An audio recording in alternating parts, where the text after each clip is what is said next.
Several dozen teasers later, the Redmi Turbo 5 Max has officially debuted in China. The phone comes with a large 9000 mAh battery and is the first in the world to use the recently launched MediaTek Dimensity 9500's chipset.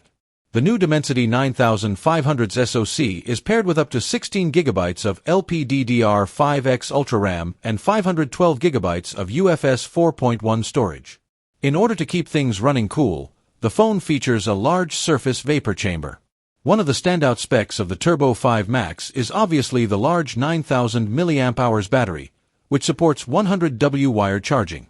The phone also offers 27W wired reverse charging and features the Xiaomi P3 fast charging and G1 battery management chipsets.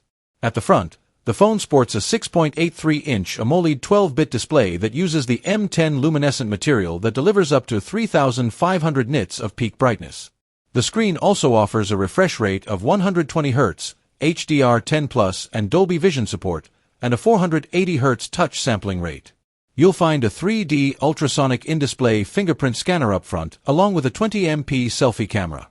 Moving to the back, there's a dual camera setup with a primary 50MP Light Fusion 600 sensor with OIS, paired with an 8MP ultra-wide unit.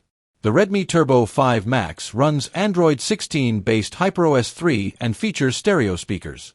It also gets an infrared sensor, dual SIM support, up to an IP69K rating, Bluetooth 5.4, Wi-Fi 6, and NFC. It is currently available for purchase in China via the official Xiaomi online store in auspicious cloud white, ocean blue, sunshine orange, and shadow black color options.